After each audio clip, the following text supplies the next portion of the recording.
from going solo to getting the band back together. This week we'll be discussing So For So Good, When the Light Breaks, Crocodile Tears, Anora, Sebastian, Bionico's Bachata, On Falling, Four Mothers, The Seed of the Sacred Fig, Bring Them Down Queer, Emilia Pérez, Nickel Boys Bird, Nightbitch, Saturday Night, We Live in Time, The Apprentice, Maria, and The Wild Robot. This is The Film Angle.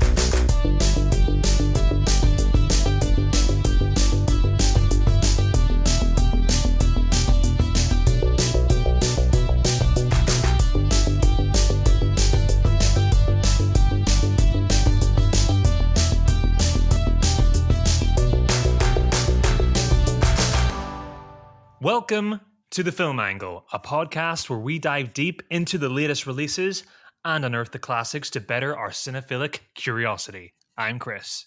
And I'm Alex. Let's get into it. I'm back, baby. He's back.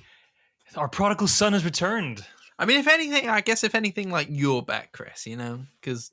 Yeah, I guess so. I mean, physically you went away, but I just had to hide. I just had to, like, stay under my covers, and every day I poked my head out, and you said, no, not yet. Not yet. Nobody wants to see you. Leave me to it. Yeah. I did my first ever solo podcast, and I think it got well received. We've had some nice comments. Good job. I mean, so, it's no secret we were building up for quite a while. You spent, was it 7 or 8 days at the BFI London Film Festival? I think it was 7, yeah, and then 2 of them I was working, but one of those days where I was working, I was able to get a film in the evening. That was a hybrid day, so like 6 days with that, like 5.5, 6. Yeah, 5.5. A good week of movies anyway. Week. Yeah, and then like a few films from the digital pack prior to the festival itself. You start getting a flavor, watch some of those things that you might not get a chance to watch in the cinema. So yeah, it was busy. It was busy. Also, guys, if you heard the intro at the beginning, don't be worried. It's not a 10-hour long episode. We'll touch on some of these films. There are films that I'm gonna have to wait for you to see, I guess, Kris. Anora being one of them, literally comes out probably in 2 days once this recording's finished, maybe 1 day. So yeah, super excited to catch up with that one. Really big fan of Sean Baker, and all you have to do is put his name to anything, and I'm gonna turn up for it. So yeah, very jealous that you caught up with that one, Alex. I think the first question, the gala screening as well, I saw Sean Baker and Mikey Madison. I know. Yeah, sure, whatever. All right, maybe I shouldn't name drop too much. Yeah. Well, I think the important question to get out of the way, Alex, is how was that for your first experience at, representing a podcast at a film festival? Was it what you expected it to be? Was it more? Was it weirder? Was it different? Was it exciting? Just tell me, what was your overall vibe? Oh, all of the above. Weird, especially weird. I think Gavin set us up well on the preview episode, especially talking in terms of how tiring it can be. I think if we had not spoken to Gavin, I don't think I would have fully realized just how tiring it would be. And it sounds silly. Like I was back at work today. It was such an exhausting week. All I've done is sit down and watch films all week. It is exhausting, yeah. But there is a mix of different cinemas. I'm in a different place. I'm navigating all of this, and then also you coming out of these films. It's like I'm not just watching them for fun, even though a majority, yes, fun. Yeah. But we've got the press pass for a reason. I need to talk about these films. I need to write about these films, all that kind of stuff. So trying to get your thoughts down, and then you've only got sometimes only had 20, 30 minutes until the next screening kind of thing. So you're film after film after film. So it's just one big time management task. Yeah, I had a spreadsheet. Oh, wow. Well done. Yeah. I wanted to get as much in as possible. I do feel, maybe looking back, that I might have... overextended yourself? Maybe on a couple of the days, but I was more going to say maybe I prioritized some of the bigger films over the smaller films. I must say a lot of the films that I saw were the more kind of anticipated films of the festival. I've got some smaller ones in there as well. But I didn't see any documentaries. I didn't see any shorts. And there was part of me as I was coming away going oh yeah, I forgot I forgot there's like a bunch of documentaries in this festival, and I'm like, maybe I should have It's seen like hard though. one or two. It's like being given the keys to Disneyland for like 1 hour and trying to get around every ride. You know, you're just not gonna do it. You're just gonna you have to prioritize. Unfortunately, I don't think that's something to feel bad about. No, I guess not. I guess not. And like, I have now seen like all the films for the rest of the year, so there's also an element of that of like, there's not much that I now need to Yeah. see for the rest of the year. I mean, And yeah, yet like, we have a podcast that does weekly reviews, but hopefully I can remember some of these things. And who knows, maybe I'll see some of these things a second time round. And obviously there are some films I missed. So yeah. yeah, you have like movies like We Live in Time, which I didn't realize that doesn't come out till the new year over Yeah. here. So like that's a really big advanced opportunity to go see a really really big movie. Yeah, like some of them, like Anora, come out obviously in 2 days or whatever. Mhm. Wild Robot went nationwide as Like, it was there, which yeah. we'll get into in a second, I'm sure. And but like films like Queer were picked up literally like the week before the festival. So like movies now releasing, I think like mid-December for Queer. Mhm. And then some of the films aren't coming out until next year.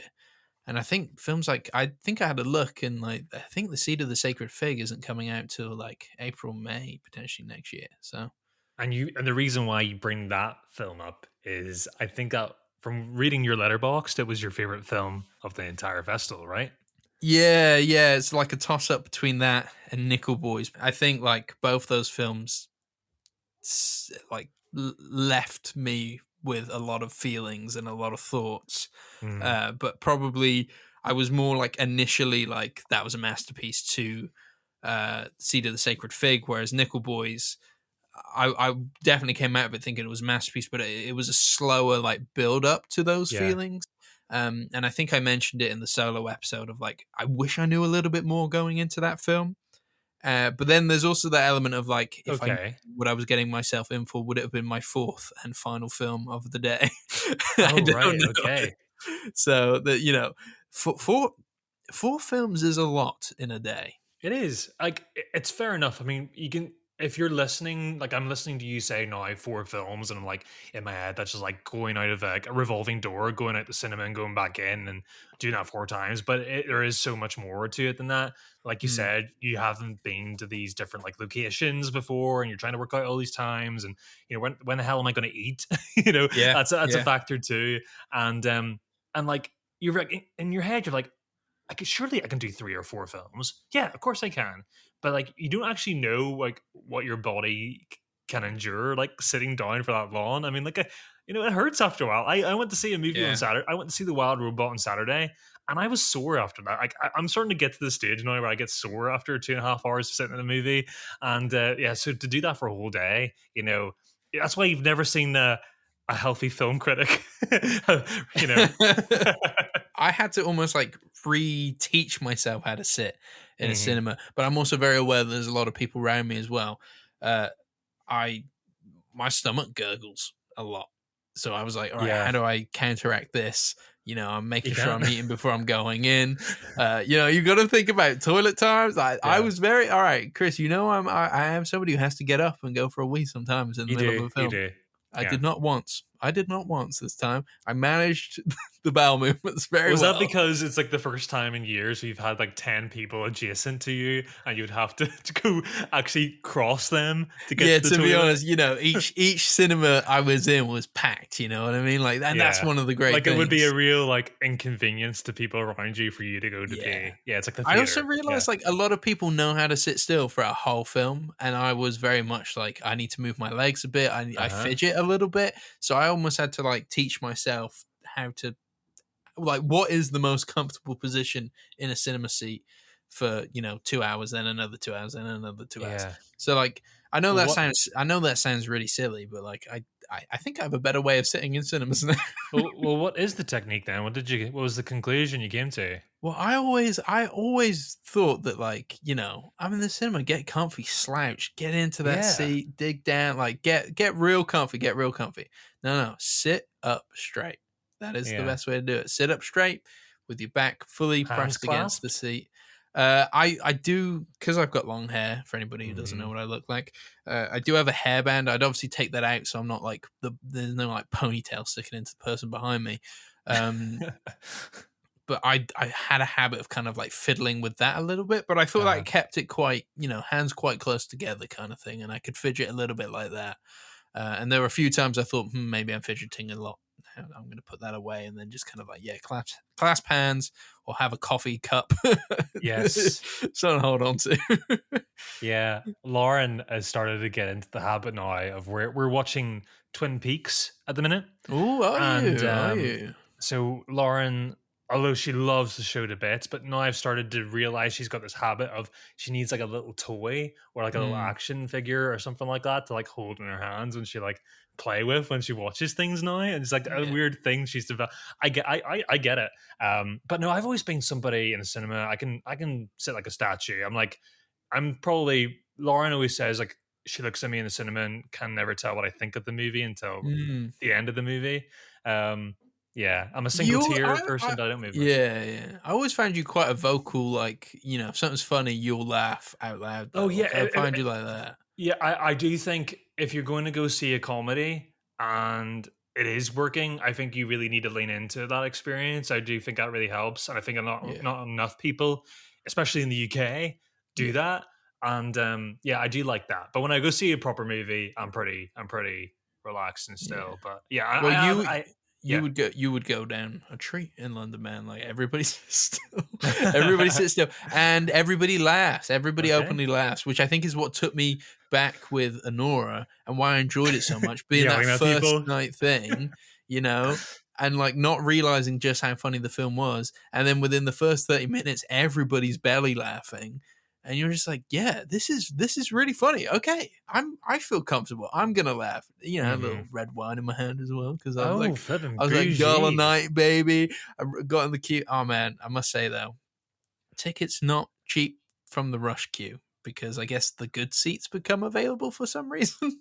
I wanted to ask you, how much is a ticket to go? What you're going to opening night of Anora? How much is that? Yeah, okay. So if you want really good seats, which is what became available at the rush queue, I ended up paying £30 for the tickets, which is crazy and ludicrous. Shit. I almost couldn't say no at that point because I'd queued for an hour, and I thought I'm not gonna forget this experience again. BFI are very good. If you're under 25, you can get a ticket for like a £5. Okay. There are price promise tickets you can get for a tenner. So like if you, depending on how you work yourself around the cinema, prices become a lot cheaper. And actually in the Royal Festival Hall, I was like, I'd never been, so I assumed if you were further back, then you weren't going to get a good seat. But by the end of my time, though, I'd been in a bunch of different seats, some of them free with a press pass and applying for tickets. And then Anora I paid for, and Nickel Boys I paid only a tenner for. So like there are ways to get around it. But the thing is, Anora being the big film of the festival, and that being the gala night, tickets were fully sold out. So I tried to get in a normal way, couldn't do it, couldn't purchase tickets off anybody. So then I joined the rush queue. I wasn't sure, what seats would become available. So you take that chance. So like when I went there, they were like rear stools, £30. I was like, fuck it. Fuck it. I'm just going to do it. I was like, I've already queued here for an hour. What am I going to do? Say no. Can I hype myself up at this point? Not watch a film at the film festival? Yeah. Yeah, exactly. And I will say this, like it is that £30 is a ridiculous amount of money, but I would not have changed that experience for the world. So BFI are good that they can cater to everybody, and they are a festival that really wants to fill the seats. So like credit to them.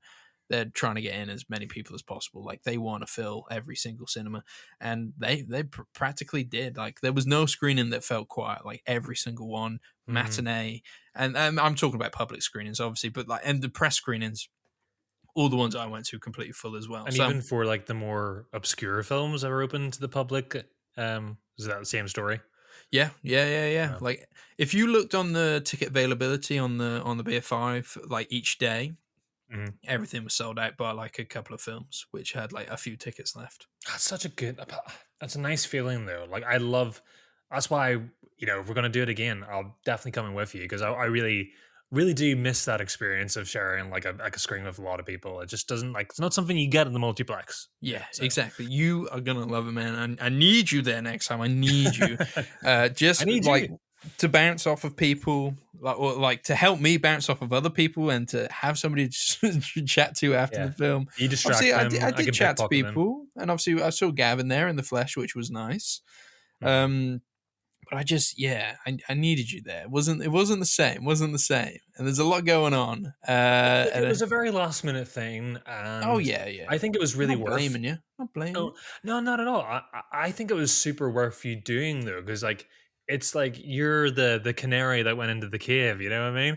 Mm. You came out the other side though and didn't die though, like most of the canaries did back in those days. Yeah, Um, at least when we do it together, I can be like, I know where all the cinemas are, yeah, exactly. and don't apply for evening tickets. You're gonna be Yeah, knackered. You know where Jolly Bees is. You know where I can get Yeah, a Pret. yeah, You know.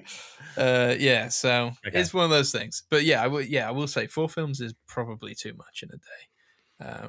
Well, you never know till you try. I'm gonna have to learn the hard way, aren't I? Yeah, to be honest, maybe you should. Maybe you should. Though I did set myself up badly because Anora finished at like 1 a.m. And then, oh no, I did finish at like midnight, maybe just after midnight. And then I slowly found that there was like a bus back to my Airbnb, and it took an hour. Oh, And I'd been up since 5:30 that morning. I was oh my like, god. yeah, set myself up badly for the week there. But um, oh man, it was good. It was good.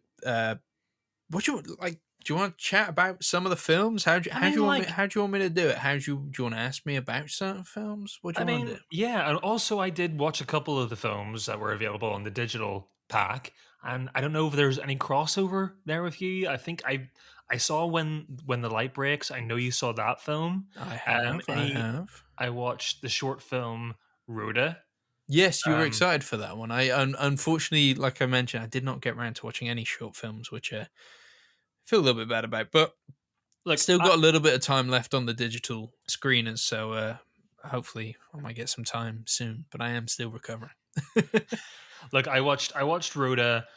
I guess the Wild Robot counts, even though I kind of did see that for my Yeah. for pleasure on the weekend. Go on then. Let's talk about some of the films we've both Okay, seen. okay, let's do it. Well, though that being said, I haven't seen the Wild Robot, but let's do it. Like technically, it was a premiere film at the festival, but open open Yeah. nationwide pretty much the day after. So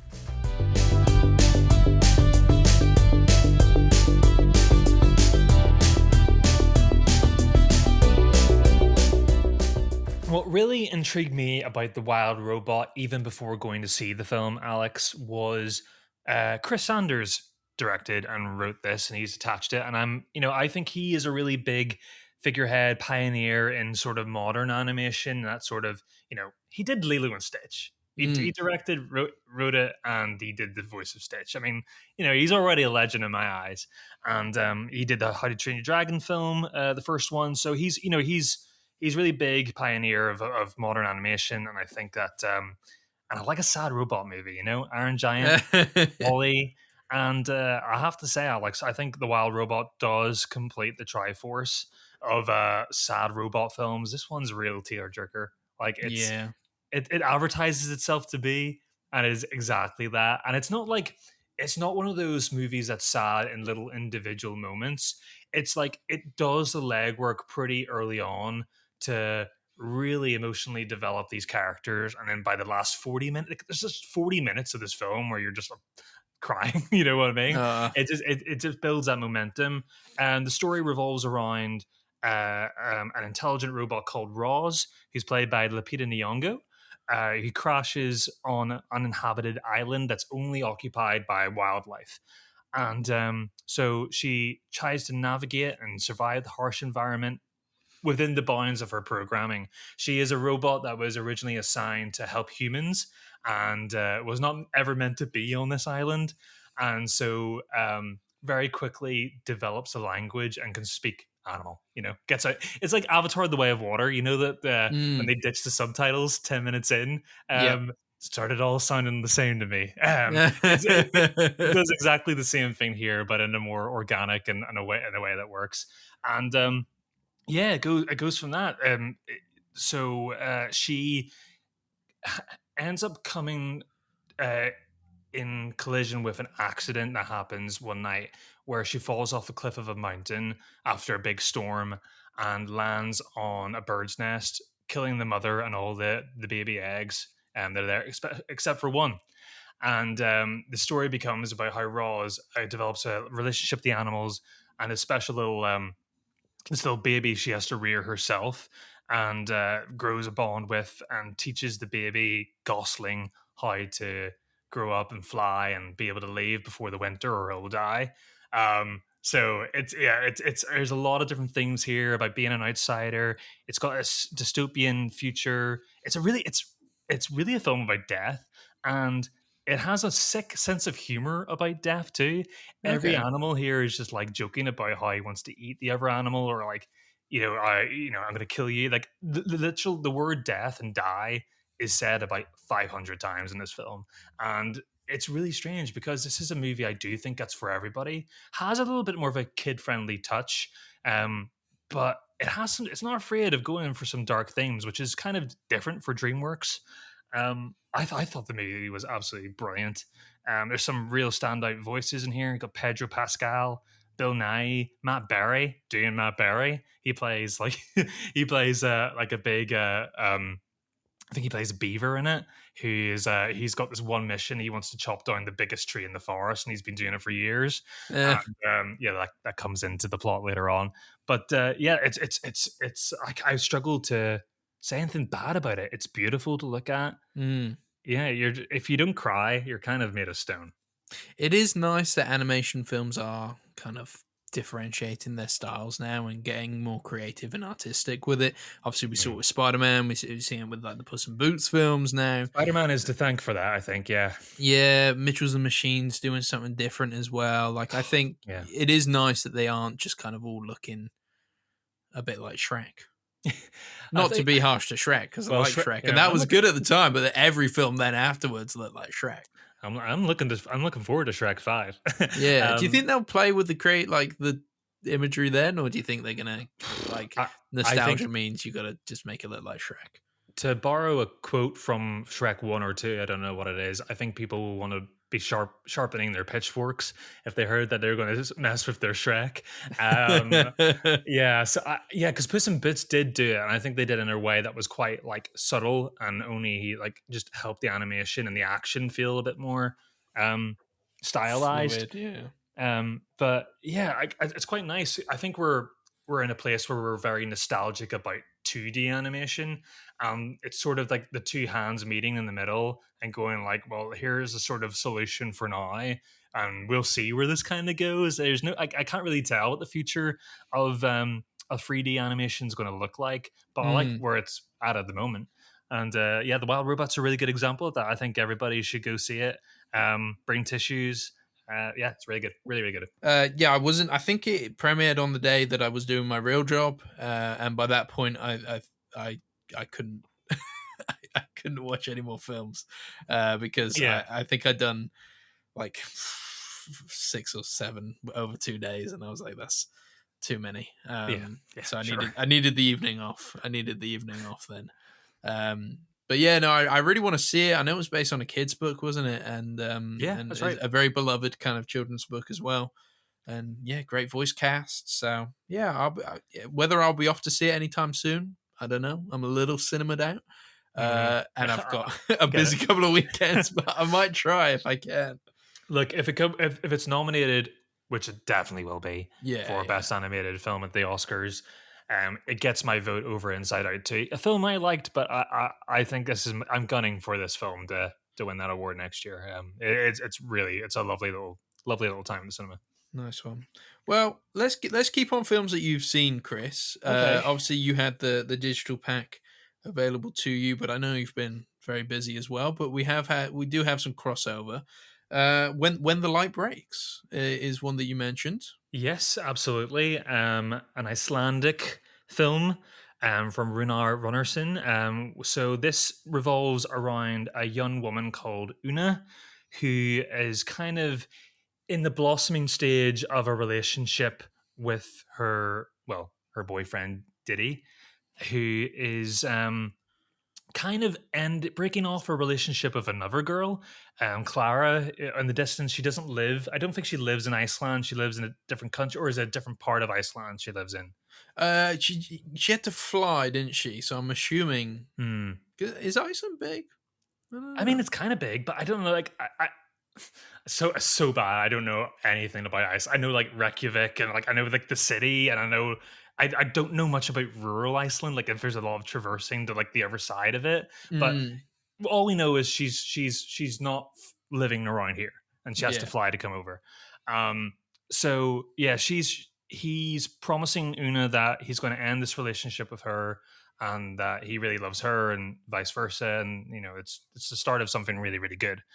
And then, of course, tragedy comes rearing its ugly head when Diddy, the very next day, without even saying goodbye, you know, he's just kind of slipped out of bed or something like that, you know, and he's traveling somewhere else, and on his way to the airport, he is involved in a pretty tragic tunnel explosion that kills 10 people in total. It's like the biggest natural, the biggest car disaster, you know, traffic disaster ever in the history of yeah. Iceland. It's not like an attack or anything like that. It's just like a It's just a freak random thing. Yeah. freak accident that's happened. Yeah, Yeah. So Una is then left to kind of this movie is about a mass group of friends kind of coming together and mourning the death of their friend. But the problem with Una being our POV character is that the relationship she had with Diddy was private to her and him, and the yes. girlfriend Clara is coming over to mourn her boyfriend too. Everybody's feeling sorry for her. I mean, justified as well. You know, she has a right to feel Yeah, she isn't upset and aware that like he was,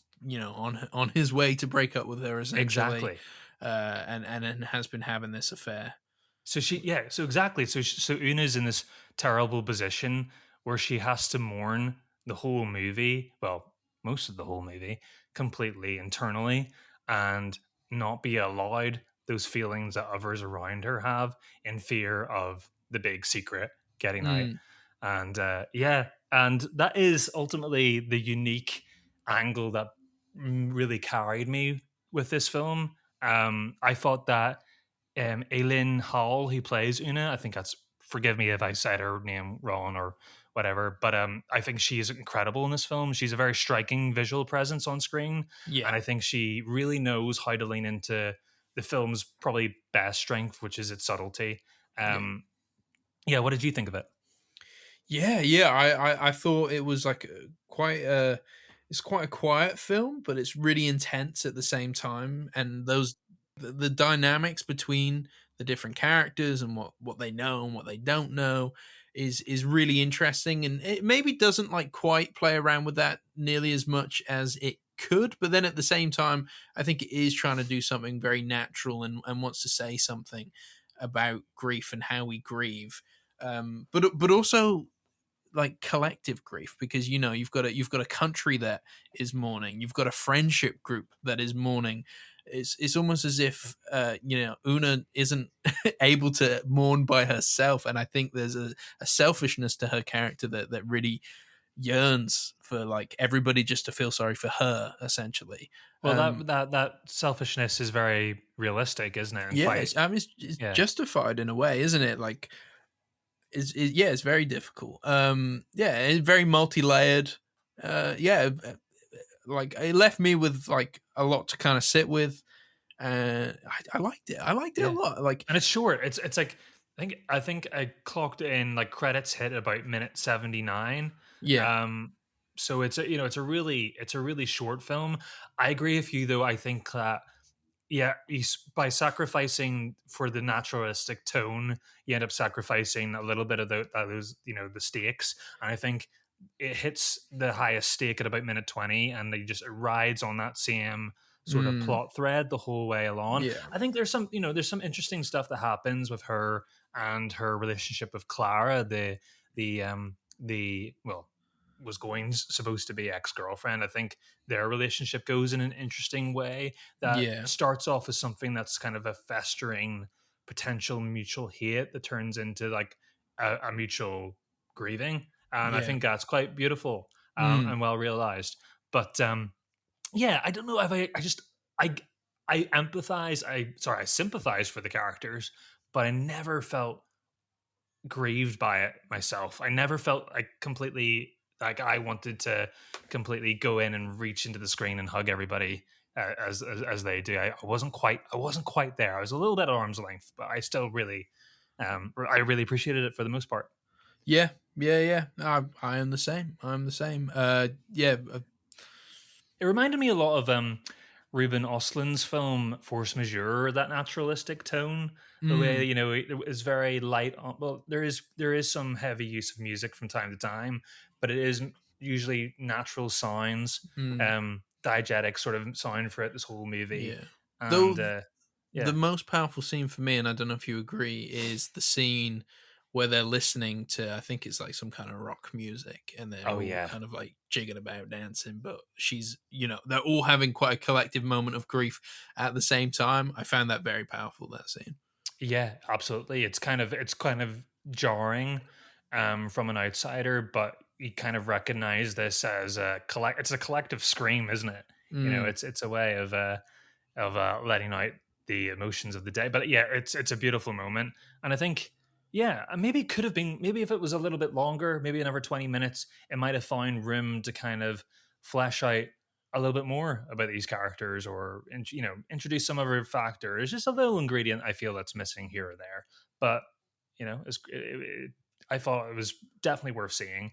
You're not going to be bored by this. It was quite intense the whole way through, like you said. And we don't see many films like this from Iceland. I thought I was yeah. quite that for me was worth seeing alone. Yeah. It was good. It was Yeah, it good. was good. It was good. It was solid. I'm glad I saw it. Like, but I don't know how I would have played. Probably would have played even better in a cinema. Um, but watching it from my humble Macintosh Air, Eh, it was still a pretty good experience. I also saw Alex. The first film I actually caught up with was, and I think you saw this in person, was Bionico's Bachata.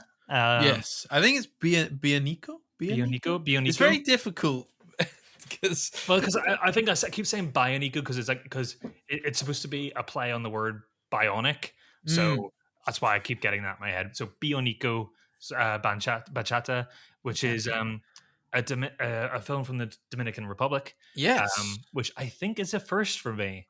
Yeah, I think it's a first for me as well. And you're right, I did get to see this one in the cinema. I think this was one that I applied for some tickets. So I went to the Prince Charles cinema because do you remember Gavin saying like that is like just like the best Beautiful audience? looking theater, yeah. Yeah, and like it's a little rough and ready, but it's just like you can tell there's a real kind of cult kind of audience there that really love their films. And probably not like a good screen, but like the way the seating goes, it's not. It's almost like the screen's above and the seats are arced downwards, which is quite different, I guess. So you're all Okay. looking up, and a little bit difficult to see past a few heads sometimes. Oh, yeah, not Okay. to poo poo the cinema at all. But if you're a sloucher, you like it's your cup of tea. Yeah. Maybe if you're at the front. But yeah, so interesting. Anyway, I'm going off topic there. No, Uh, it's a big part of the experience. Remember, we went to see Spider Man recently live, and I had a really tall guy in front of me. I can't say much. We're both tall, I yeah, guess. and when you've But got subtitles as well, like they're at the bottom of the screen, exactly, yeah. And this film is, yeah, it's a bit of a mad, wild ride, and so I was interested to see it with an audience like that. And I must say, the audience was very mixed, and there's quite a lot of old people. Mixed But in I terms of the demographic or how they felt about the demographic. film. But then I think that was the London Film Festival throughout. And this is why I quite like seeing the public screenings because I think there was definitely probably a more kind of general demographic for the press and industry screenings. But then when you went to the public, it was kind of like, you had people from all kinds of different backgrounds. Like I said, like some of the tickets are really cheap. If you're young, you get a ticket for $5. So you have people from like different ethnicities, different social class and working class, all that kind of stuff. all coming together just to watch this, all that collective experience just to watch this film that, you've put a little bit of effort into because it's the film festival. You're not just turning up to the cinema and going like, give me the latest action film ticket. Yeah, Which, that's so so like true. Yeah. I loved seeing films with audiences like that. We'll say so. This one I think had the most walkouts. Um, And yeah. it's only 80 minutes as well, straight Yes, on the yeah. dot. Do you Yeah. know the second film that had the most walkouts, which you might be surprised at, and I was surprised at as well, Okay. was Nickel Boys. Oh, I'm not. But I can't say because I haven't seen anything promotional about that film, so I don't know. But I assume by the reviews it's been getting from critics that is strange. Yeah. yeah, and like part of me doesn't know whether it's because it's quite a difficult film to watch or Well, whether it's just it's. like a bit pacing wise, or But also, I think it started late because this is we're off on a tangent again. But this no, episode no. is different to what we usually do. We're talking about the whole thing here. So the other thing, Well, podcast doesn't go on a tangent. Like, exactly. right. So with the gala screenings, they bring the director and whoever else is there from the film out Uh, at the start of the film to do an introduction, which is difficult because it also works as a little bit of a Q&A, except the audience can't ask questions. But everybody's a little bit guarded because you haven't seen the film yet, so they don't really want to talk too much about the film. So it doesn't really work completely well. As much as I enjoyed seeing those people there, I much would have preferred a Q&A at the end. Did get a Q&A at the end of Bionico's Bachata, so that was good. But the introduction started late. They then spoke a lot about the film, and I think because it was a late screening for Nickel Boys for the gala, I think for some people it might have been just a case of like, if I don't leave soon because it's a 2.5 hour film, okay. I'm gonna miss my train. But there was a moment where I was like, there are a lot of people walking out. Like, this is incredible, right? Yeah, really like this film, but I'm not gonna be homeless tonight. Yeah, exactly. Anyway, Bionico's Bachata, I can understand the walkouts more, especially from the older people in the room. And I'm talking quite old people, you know what I mean? There are one or two moments that I probably can specifically reference where that would be the point where people would walk out. Not myself, I know, not of a certain demographic, Yeah. for sure. But I mean, yeah, it's very drug fueled, and quite a grimy and quite disgusting look at addiction, and then obviously, there's like, yeah, it's just I don't want to say like a dirty film, but it feels very like close to the ground of people who aren't, yes, I have think in its addictions, service, are living yeah. rough. You aren't seeing the beautiful side of the Dominican Republic. You aren't seeing the palm trees and Yes, jungles this and isn't stuff. this isn't your Caribbean holiday sort of No. thing. Yeah. I think I'm getting a subtle hint that I like this slightly better than you. I don't know. Yeah, and you know, I was tired. This was the third film. No, actually, it was my first day, so I was still getting used to the experience. But this drug fueled mockumentary, it looks great. Like camera wise, I was like, how the bloody hell did they get some of these shots? Like, it's almost too perfect at times. And I really enjoyed that. I just couldn't like emotionally connect to anybody because you are getting characters who are like sincerely flawed, and I don't think that's an issue at all. Like, you don't have to emotionally connect to every character, but I wanted to root for some of them, and I wasn't 100% sure if I rooted for Bionico so much. I don't know if I rooted for his friend, but I loved whenever his friend was on the screen because he's the funniest guy. He's a stealer for sure. Yeah. He is the scene stealer. And then, by the end of the film, it does want to say something about addiction, and it does want to condemn the drugs that they're using and how it leads to, almost tragedy, I guess. Yeah. But at the same time, they're having a lot of fun with the style, which is influenced by the drugs that they're taking. So I don't know if, like, I don't know, because obviously a lot of people can say that, like, Martin Scorsese is glorified crime work, but at the same time, he's condemning it. And I think that works for me. I think Goodfellas works on that level. I think Wolf of Wall Street works on that level. But, like, for some reason, I just wasn't like, I don't know. I don't know if I could, I don't know if I was getting it with this one as well. But I did enjoy the ride. Okay. I would say what your reservation is what kind of worked for me. Gotcha. I would say yes, this is like a rough and grimy, dirty look at addiction, and especially geographically, its setting as well as the people that are placed in this setting. And I think that the movie, yes, it does kind of ride you on the this isn't drugs, and this is a bit of a dirty bit of fun that we're having here.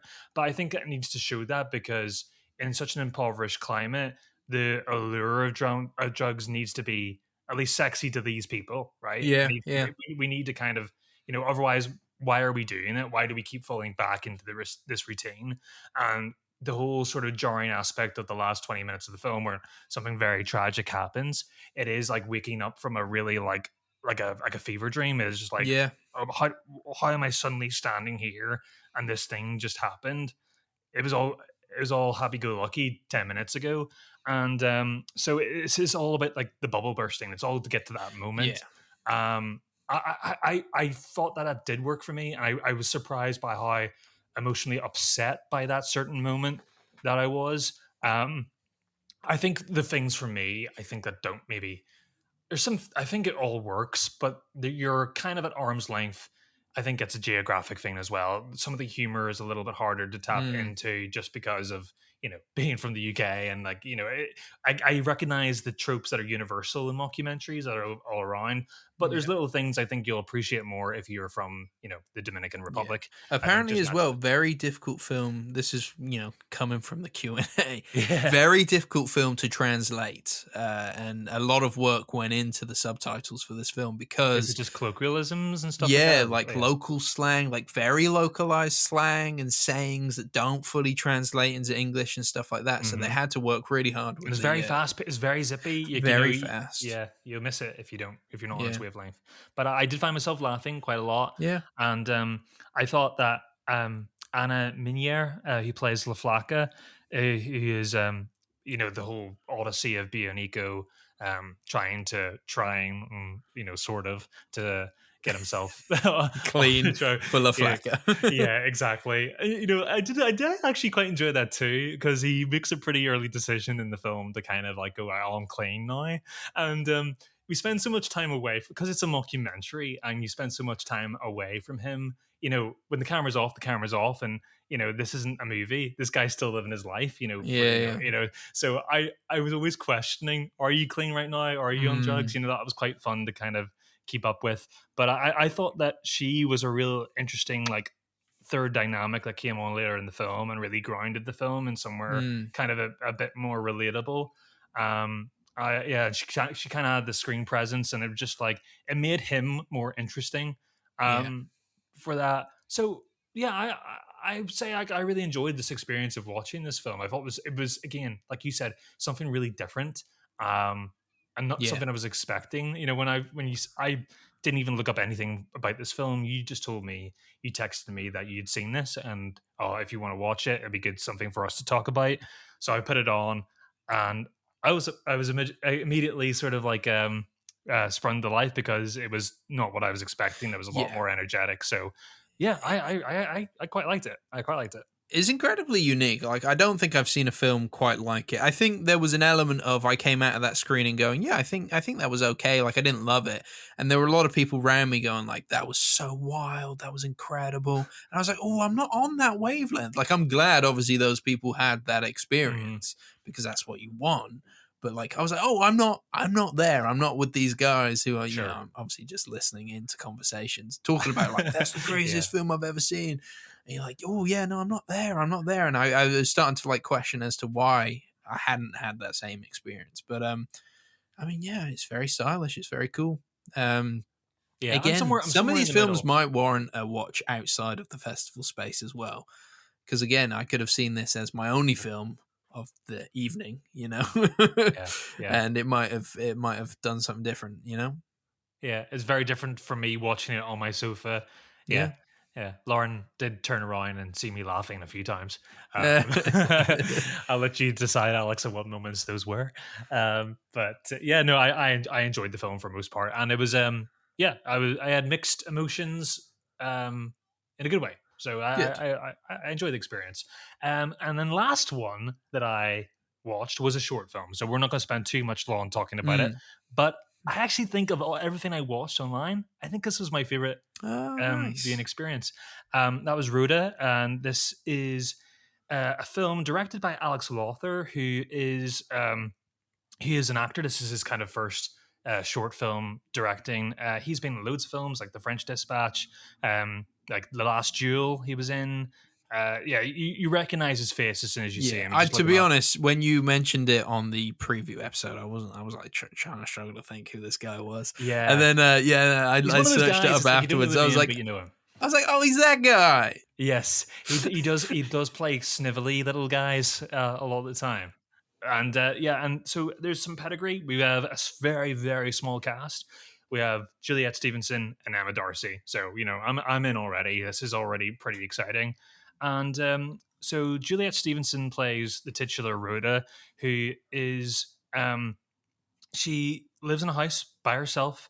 It's weird. It's a terraced home, but all the houses that used to be attached to it are demolished. So it's this little island in the middle of a street now that's just completely by itself, and which is pretty telling about who the character we're going to meet. Rhoda, who is finally she's taken it upon herself to let in a lodger, played by Emma Darcy, Louis. But the whole change of bringing in another person into her home is just upsetting everything about her. She can't even. There's nothing wrong. Like Louis doing nothing wrong, just working by themselves. Working on their work in their room, and Rhoda can't even bring it upon herself to communicate with her. She has to leave little post-it notes around the house, like for little clues, like, oh, make sure you turn the tap off, or else it will leak and stuff like that. And starts imagining, in a hypochondriac way, starts imagining heightened versions of the noises that Louis is making in the house. Everything's kind of crashing down on her and becomes a bit overwhelming until it turns into something a bit, climatic. And this is a movie this is a little short film, Alex. You just lock in straight away. Lothar has a really, really good sense of where to put the camera and keep it there. It's really, it's like a horror film, and Okay.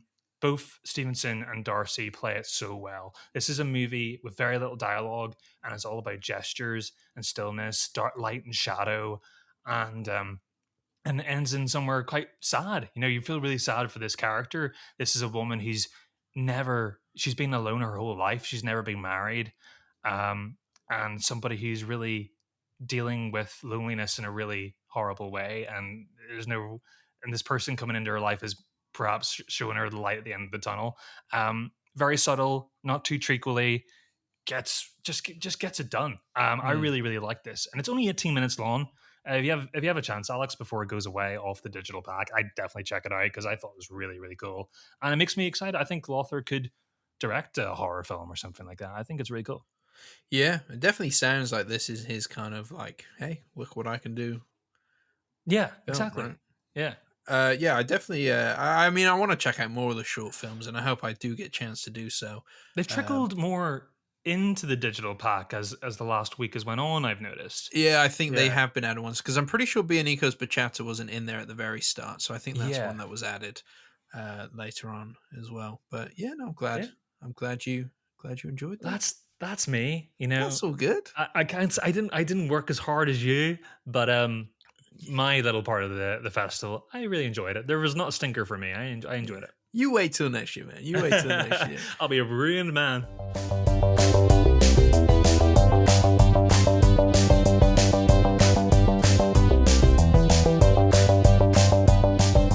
Some of these films, I'm sure, we'll end up talking about on the main podcast at some point.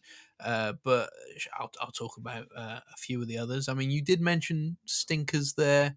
Potentially, like my two least favorite films. Okay. Which I hate to say. Like number one, my least favorite film was Nightbitch, unfortunately, which is the new Amy Adams, Marie Heller. I think it's Marie Heller, isn't it? Yes, that's right. Marielle. Yeah. Marielle Heller. And that film, which is also based off a book of the same name, really like gets into like middle class suburban childhood kind of all that early days of motherhood and how that can, it's almost framed like a horror film. at times. The guilt of potentially not liking this thing that has come into your life and Mm. turned it upside down. The transformation of your own body, which then the premises of the film is Amy Adams is slowly believes she's turning into a dog.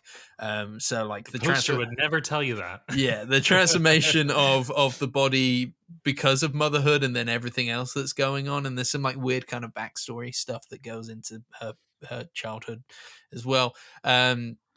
And how that affects your relationship, and then also she is she is an artist who never really potentially wanted to be a mother, and it's affected her job, and like she Mhm. hasn't got the life that she wanted, and she resents other mothers who seem to be dealing with it so well at the same time. And there's just like a lot of things thrown in there that are kind of lightly baked, like nothing, it never goes into any of it too deep. And then the final kind of like nail in the coffin for me was like, all right, well, if it's all a bit light and fluffy, like at least make it funny. And then I guess like it has its moments, but just wasn't Okay. funny enough to like bring it all together in a nice bow. So I was just like, it's watchable, but I didn't came out of that one like, meh, I don't like, I'm not getting anything from this. And So nobody wants to say that as well because everybody's gunning for Amy Adams to be in a great film, you know? oh, it's we all love it's Amy Adams, exactly, yeah. yeah. Like, yeah, it's a shame that like once again she's in something, and I feel She's like had a it's bit of a bad run, yeah. a bad trajectory over the last few years of kind of being in some kind of lesser films. Though I mean, to be fair, like I can understand why the premise, and obviously being based on like a, I think a pretty like a best selling book or whatever, is promising, but like it just doesn't come together all too well. So that was my least favorite one, and then like the one which like I've not really chatted to you about, but I'm sure we will have an episode on it, was Queer, and I feel really sad saying That that is because crazy obviously for you to say I because, know, because you know how excited I was about it.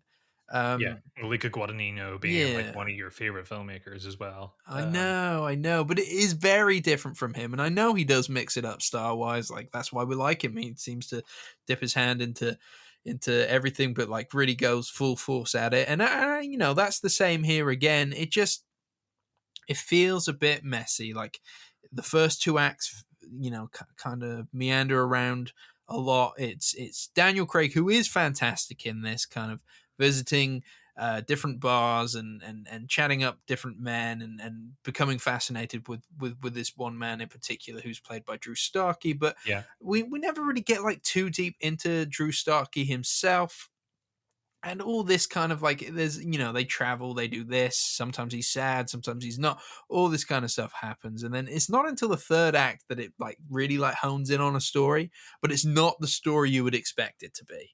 Okay. It's not what you would think this film would end up kind of becoming by the end, and I don't want to go into that too much. I don't think it is a spoiler to go into it, but I don't want to go into it too much anyway because I know you want to see it. Sure. But it's much more focused in that third act. And from reviews I've read from other people who have really enjoyed it, so like it has got a mixed response. Some people do love it, but a lot of people say the third act takes a left turn, and not everybody liked the third act. For me, the third act was the only act that like truly worked. Oh wow. Okay. Yeah, it was like the only one where I was like, oh yeah, this is like I'm on a story now. I'm aiming towards something. We're going somewhere. Like there's an end in sight. So yeah, it again might and will I will definitely watch this again because it's Luca Guadagnino. I want to see if I still feel that way without all the anticipation and hype that I kind of brought to seeing that film. Because as soon as the credits roll at the start and I see a film by Luca Guadagnino, there's a moment where I had Yeah. to like kind of pinch myself and be like, "We're doing this again, baby! I'm so excited!" So Yeah. soon after challenges. So if we're going on films that I didn't like so much, those were like my least favorite of the festival, which I feel sad to say. Well, more so with Queer than anything else. There was Yeah. a few films which are like in the middle. Okay. Bring Them Down, which is a movie film with Barry Keoghan, who I saw two Barry Keoghan films when I was there, and he is fantastic in both. Christopher Abbott's in it. It's an Irish film, actually, Chris. Very. Yes, I've seen little stills of this film poking around the internet. Yeah. Yeah, is Christopher Abbott Irish? Don't challenge me here. I think he is not. I think isn't he American? I need to have a look. I'm just having a quick look. I think he's American, I think he's actually. American. Well, he speaks Irish. Like, what is the language? Is it Gaelic? Be Gaelic, yeah. Yeah. He speaks that for like, I'm going to say 70% of the film. That's incredible. I mean, yeah, he is a bit of a chameleon, though. Like, he doesn't do the same thing twice. No. Like he is an actor that consistently challenges himself and has been on a pretty good run. Yeah, we saw him. He's in Poor Things. I remember last. Yeah. Poor Things. Yeah, I remember early days of Girls was when I first kind of was introduced to him alongside Adam Driver. You know, you guys went out together. You went out for a meal. It was nice. There's something to say about the fact that in the cast of Girls, all the men have made it in terms of. Into your top hottest men list. Well, not just mine, but like within society, they've all made it quite big within their own industry now. And it's something to say that the girls haven't as much, which, you know, maybe there's definitely something there to say about how kind of patriarchal the Hollywood system is skewed. The show's called Girls. Come on. The show's called Girls. And, you know, I guess Lena Dunham's like semi-famous, but she probably doesn't help herself sometimes as well. Anyway.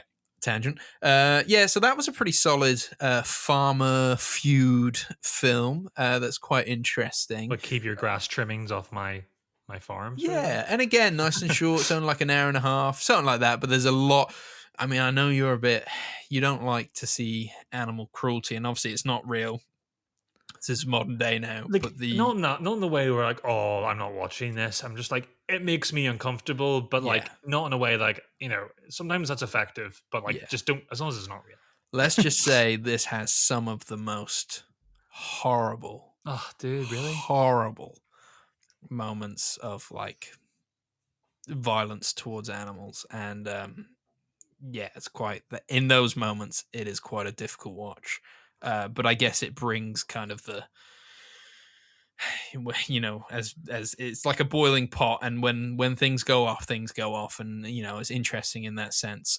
It feels like it feels like something of an older day, of that kind of slow burn thriller of slowly building up to a massive act of violence. It is good. The more I think about it, the more I do think I like that one. Farms make really good settings for movies. I just realized in general. Yeah. They do. Yeah.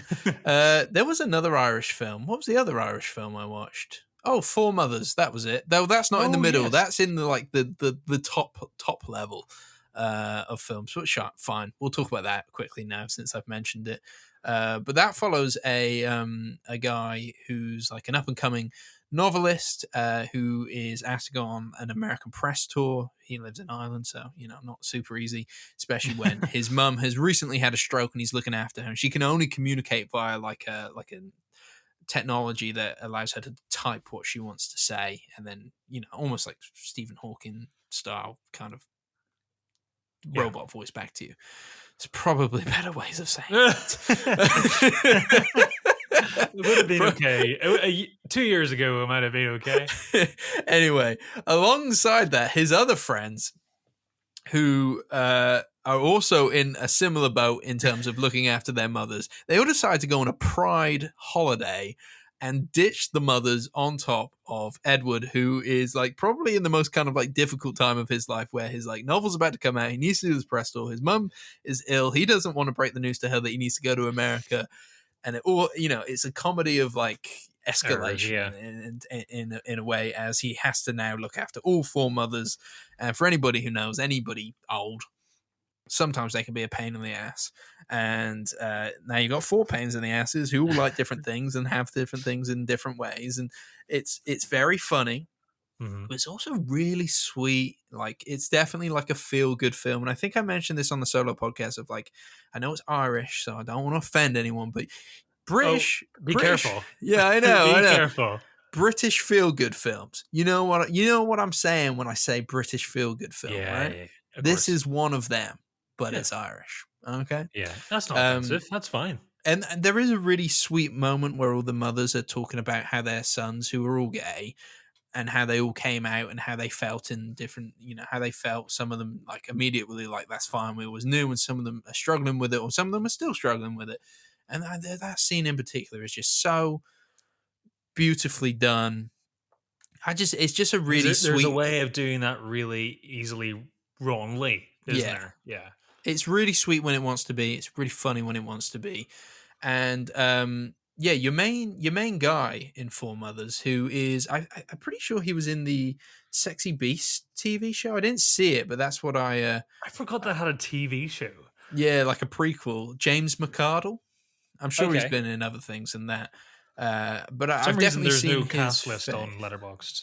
Yeah. Well, it premiered at London, so whether it's even been picked up, I don't know yet. But that being said, it might have been a BBC film. I can't remember, so BBC will show at some point. But he's very, very good, and he is Edward, the main character, and I think he holds the film on his back in a really good way. I'm definitely I'm very interested in that. Actually, that sounds really good. Yeah, it is great. It is great. Other middling films, back to middling films.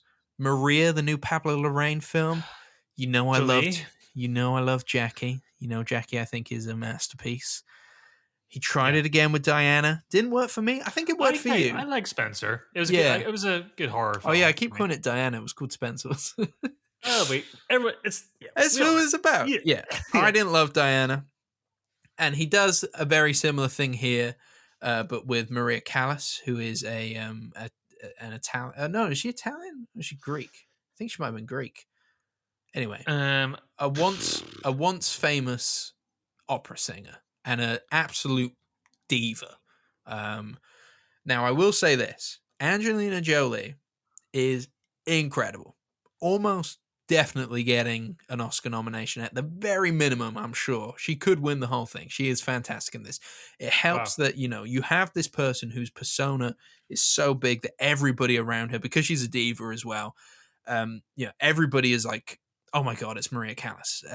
Well, you have to sell that role. If you don't sell that role, you failed as the film already, haven't you? Exactly. She sells her as an icon because she's just, you can't take your eyes off her. She's incredible.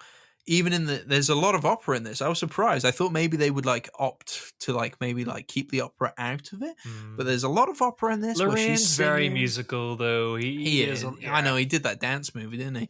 But even Jackie and Spencer were very musical films. Yeah. But she sells it, because at first I was like, oh, is it kind of obvious that Angelina Jolie's not singing? Though apparently she is doing some of it. And it's, because I was questioning whether she was or wasn't, I guess she was selling it, because I'm in a film, so I'm looking into it. Exactly. I don't need Bradley Cooper to do it for reals. Just sell it to me and I'm okay. You know what I mean? I don't care that you went away for, But then I do think of Cate Blanchett and Tar, and I'm like, yeah, I can tell she did the homework and it's working. So yeah, there's time and place, isn't there? Yeah. So Angelina Jolie's fantastic. It looks great. It obviously sounds great. There's an actor in this who plays her kind of butler called Pier Francesco Favino. Well done. Yeah, I'm trying my best here. He is lovely. He is lovely. In this film, he is so good as her kind of empathetic butler, who is the only one who, apart from Alba Rohr-Vasher, who plays her housemaid, and I think she struggles fully being honest with Maria Callas. He is truly honest with her, and for better or worse sometimes. And you can tell that she not hates him, but she gets easily annoyed by him, but at the same time knows that he's the closest friend she has in this current period of time. And that whole kind of bouncing off of each other is fantastic. Angelina Jolie is fantastic. The film just has a lot of things happening, a lot of oh, here's an idea, this kind of trippy thing, and a lot of the film it plays out in is this reality, is it not reality, is this all going on in Maria Callas's head? And he does the thing like he did with Jackie, where we're jumping around in a couple of different timelines here. I think the thing that makes this distinct from those other two films is that both Diana Spencer and Jackie Kennedy were two big sort of iconographic people who we don't have an idea of who they actually were as people. We have an inkling, but it's so fascinating to get a film that is so intimately sticking to them that we Mm, haven't seen before. Which is a distinction maybe for Maria, for the general audience, is that we have to earn that ability to kind of be in her world before mm, actually being in that world. You know what I mean? yeah, Jackie, I'm already on board. I want to know what this woman's life is about, yeah. and we're not as introduced as much to this story. Maybe that's a difference. Yeah, and I think as well, like she's a lot colder a character than our previous two as well, because she Sure. is this prima donna, as they call her. She is, she loves the fame, and she's very demanding of people and wants perfection and all this kind of stuff. She wants adoration. So that's quite a cold character to try and warm up to within the space of 2 hours as well, because she's not very likable. Um, but again, like I can't get over how good Angelina Jolie is in this. Like it's her performance alone that saves the film. I think. I Yeah. think it is. It's a bit messy. It doesn't work as well as Jackie. It might work a little bit better for me than Spencer. Uh, but I don't know what it was about Spencer that I kind of bumped up against that a little bit. Mm. So yeah, it's fine. So middling, middling to fine for Could me. you imagine if he just like for the rest of his career just did these types of films? Like crazy famous women in Yeah, like a specific moment of their life. absolutely. Well, I mean, perhaps this. Yeah, I'm not against it. I'm not against it. Uh, maybe final middling film. Oh no, I guess like so I watched the first one I watched from the digital pack was So For So Good, which is kind of like a my favorite Ben and Jerry's ice cream. No, sorry. yeah, a black and white film that follows two brothers taking a secondhand sofa back to their house through Dayton, Ohio, and along the way they meet a cast of crazy characters. Felt very influenced to me by films like Clerks, like Kevin Smith's Clerks, not Mm, least because of the black and white cinematography. I thought it was fine. I thought it was funny. It's short, yeah, and it definitely, you feel its budget, but there's some promise there. I liked it. I can't say much more than that. Like it was fine for me. I did enjoy that one. I look forward to seeing what those guys do next, because it does feel like that 90s independent cinema era of like people were suddenly realizing like, oh, I could just pick up a camera and shoot a film. So I love that aesthetic. which is Um, crazy. This should be the time in the world where people are doing that the most.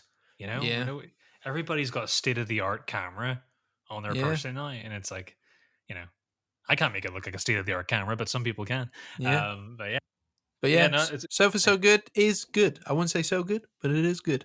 so far so good. And then the final middling film for me, which was the surprise film. So if you weren't following me on Instagram, but you might have listened to the podcast episodes, there is a surprise film at the festival. You buy tickets, and everybody was like, it's either going to be Better Man, the Robbie Williams monkey story, or it's going to be Saturday Night.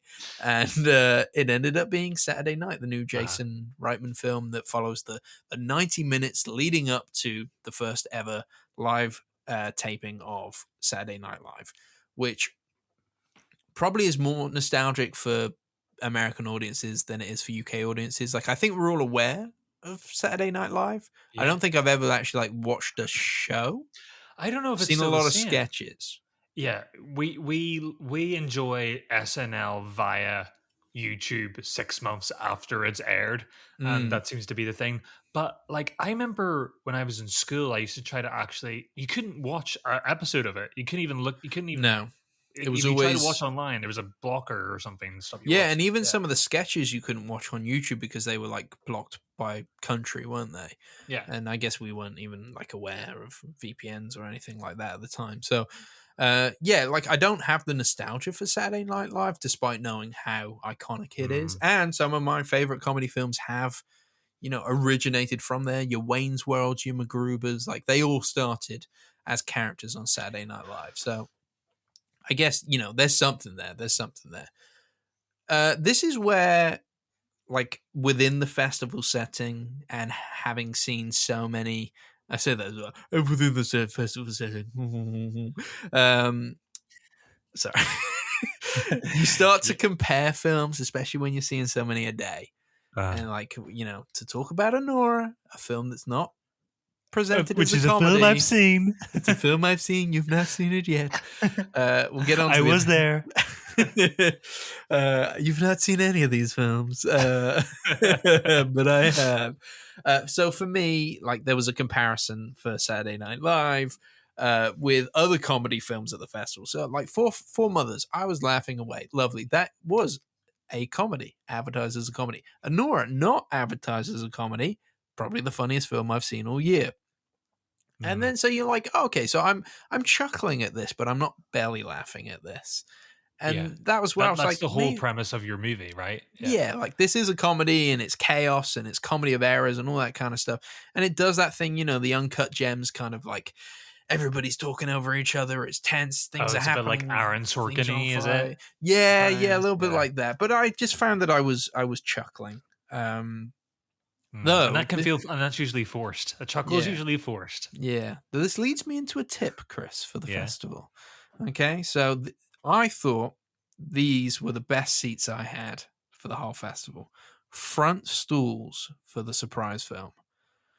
The Royal Festival Hall is not a cinema, okay?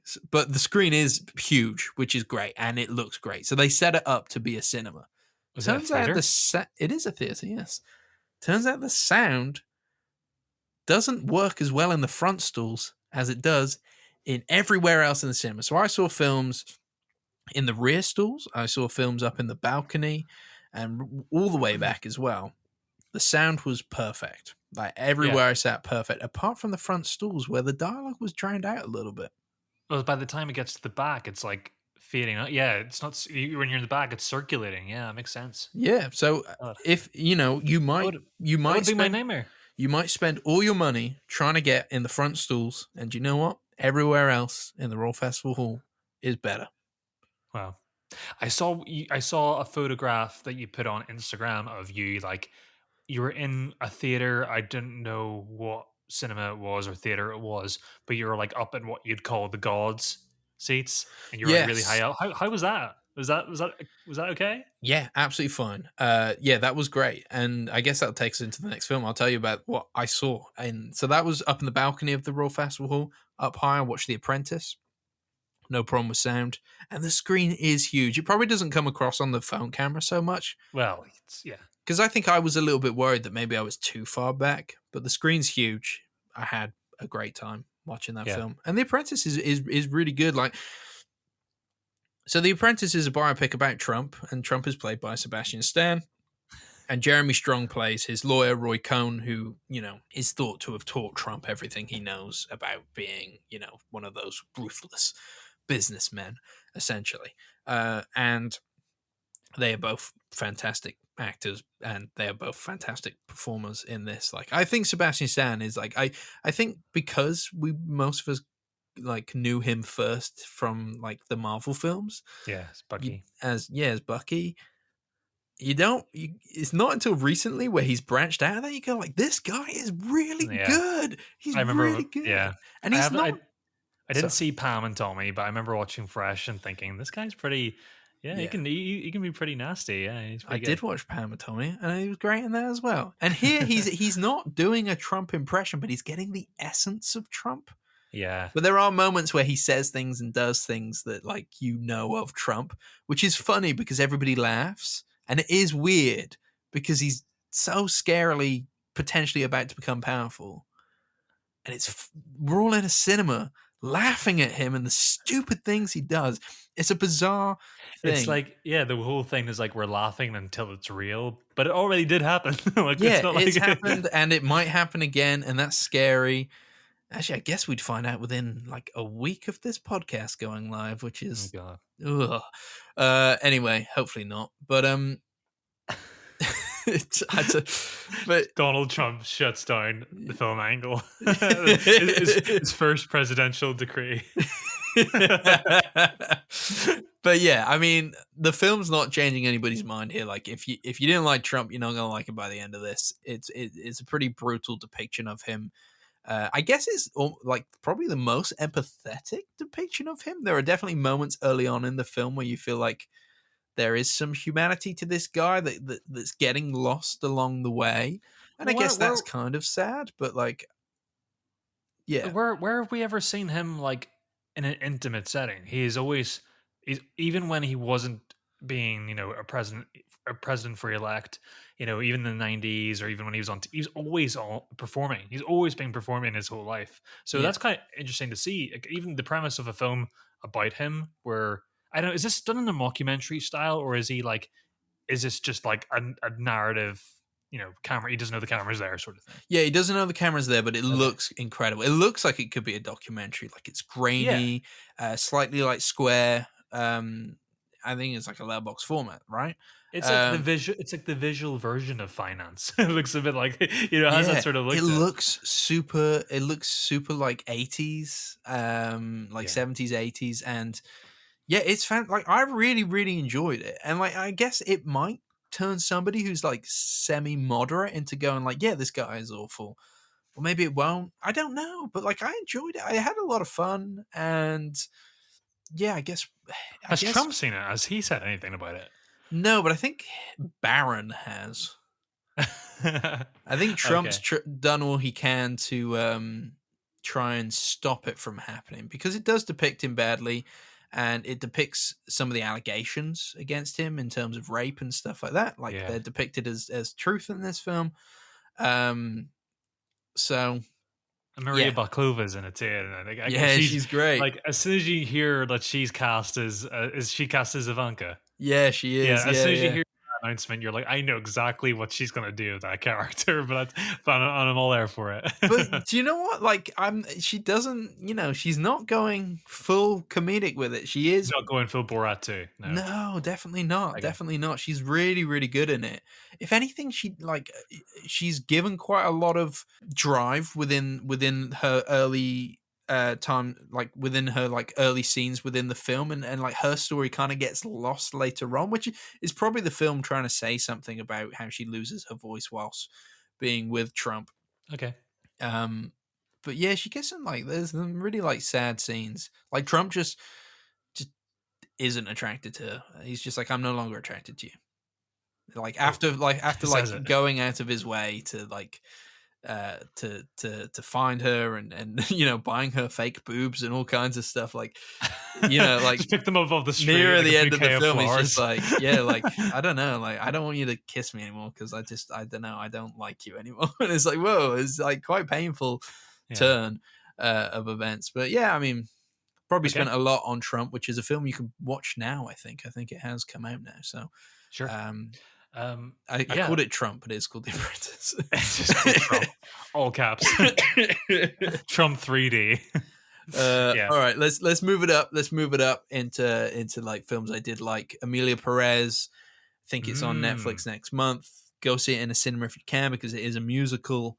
I really enjoyed it. It's quite light in Okay. terms of, and I'm just, I'm super intrigued to see if you like it, Chris, because I know you're a big musical fan, and I don't know if What do it. you mean by that? Yeah, I know you are. I know you are. And I'm worried that for somebody like yourself, it doesn't deliver on the musical, despite there being a lot of musical numbers. I don't know if it does them well enough for yourself. And I'm intrigued. So I don't want to Depends, say too doesn't much it? about this film because I think we'll have an episode on it later because it's going to be available for many people to see. Performances are great. Selena Gomez has a. Everybody's saying her role is too small to warrant a supporting actress role. If Anne It wasn't Hathaway that can win an small. Oscar for Les Mis, I'm sure it's fine. It wasn't that small. She's a pretty Yeah. strong supporting character in this. But your main character, Carla Sofia Gascon, who plays Emilia, who is a ex-cartel boss who's transitioned into a woman, and then Zoe Saldana, who plays Rita, who's her lawyer. Okay. Yeah, it's fantastic. I really enjoyed it. I really enjoyed it. It is a lot of people have come out mixed on it. A lot of people have really kind of disliked Mhm. some of the choices it makes. It probably does like hit some heavy themes, but doesn't really do enough to like really Doesn't like fully commit or yeah, like maybe doesn't like tear away like what it means to be a trans cartel boss, what it means to be a Yeah. reformed cartel boss, like all that kind of stuff. Like we don't see big films about the trans experience, and I don't think you're getting one here either. You know what I mean? Like Yeah. it's not probably fulfilling enough in that sense. And the musical aspect that you said, that is like, is it just holding back? Like, does it like, is it stylized in a way that suits the film, or is it just like, oh, I wish he just went bigger with this whole thing? Yeah, because sometimes it's so quiet that you don't realize. Oh, it's not being. I haven't seen it, but it's not being Joker 2, is it? No, From what's, no. Well, I mean, I haven't seen Joker 2 either, so I couldn't tell you. But there are moments where you're like, they're no longer talking, they're rapping, but maybe that's the translation thing as well. okay. And obviously, you get the subtitles, and then all of a sudden, you see a little music note next to the subtitle. And you're like, they're rapping. They're rapping. Okay, cool. They're doing like a Lin-Manuel Miranda style thing. In the eyes of a hurricane. I think I'd recognize if it was Lin-Manuel Miranda. He's not in it. Not that I was aware of it. Remember that there was that year he did about 10 things that whole year, and that was enough for me for a whole decade. Brilliant. Anyway, sorry, I got you. Yeah, let's get into Emilia Pérez when you've seen it, because it won't be Okay. too long, and I think I'm most interested in your point of view, Chris. Sure. Sebastian, I spoke about it on the solo one, so I don't want to talk about it too much, but yeah, I liked it. Don't think it went too deep into. Yeah, Gavin hinted that he wasn't completely enamored with it whenever he was on the show. Yeah, like it does really go into those questions that I wanted it to do, which is, like how far can you go to attain inspiration, and the lines between fiction and reality start to blur and all that kind of stuff. I like that. It does that.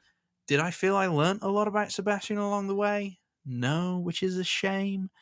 So there's that. I'm going to speed through a couple of these. Crocodile Tears. I really like that. Indonesian film. Yeah, that looked very visually strong. I've seen some stills of that, and I think I watched a trailer for it. I was like, "Ooh, this movie looks really really crisp, Yeah. really well done." Yeah, Yeah, it is a bit of a kind of love story that's set on a crocodile farm or enclosure, but also with an overbearing mother, and it kind of spirals into horror at times because the mother is so overbearing over our main character and his new love. Really good on the digital library. So if you get a chance before it closes, that one is great. And there is just something like, part of me did wonder if you took the crocodiles away, I would like it as much. Something about crocodiles on film. I really like seeing that many crocodiles. They're scary. There's a lot of crocodiles, so that was good. Oh, have you seen that movie Crawl? I heard that's really good. A horror film. I want to watch that. Yeah, maybe we should. Maybe we should. We'll stick it on sometime. Let's do it. The film that won Best Debut Feature Film at the festival was On Falling, which is the film I was very excited about. Yes. In our preview, and you know what? I loved it. It is this. It's a kind of very meditative slice of life film about a Portuguese warehouse picker in Scotland. You get the immigration story, but you also get that loneliness of like that day to day, working your job and coming back to a flat where you are alone. Essentially, you have a few flatmates who come in and out of her. Of the kitchen and like in and out of her life a little bit as well, but it's that kind of like repetition day by day, and it's punctured by those bloody scanner guns. Remember when we worked in Toys R Us? Those terrible guns that always ran out of battery or didn't do what you wanted them to do. Yeah. Except in this one, which is basically an Amazon warehouse, she's essentially timed as she's picking. Somebody wants just to have like a casual conversation with her, and she's panicking because her gun is about to go, like, because she isn't picking fast enough. And when she does pick fast and she does well within a week, what do they reward her with? A little chocolate bar. Well done, you. Oh yeah, you're part of this corporation is a family. Blah blah blah. Sort of. Yeah. It is, honestly. It is probably. Like it's almost a horror film at time, but it is the most damning portrayal of kind of like modern day working environments and how they just isolate a person and break a person down till they feel less than human. And early on, one of the characters that she has a very tiny interaction with, she later hears has killed himself. Man. And it's just like, and then from then on, you're seeing all these things. They're putting up netting in the warehouse and all this kind of stuff, like just little things. Oh, it's just puts a really horrible feeling in your chest. It's quite slow, but I really kind of fell under its spell. And I think I said this again on the solo podcast, but I wonder if I would have loved this if I'd seen it at home. I don't know, like, if I would have had the patience. And that's why I love seeing this in the cinema. It's probably not a film I would have, like, gone out of my way to see in a cinema.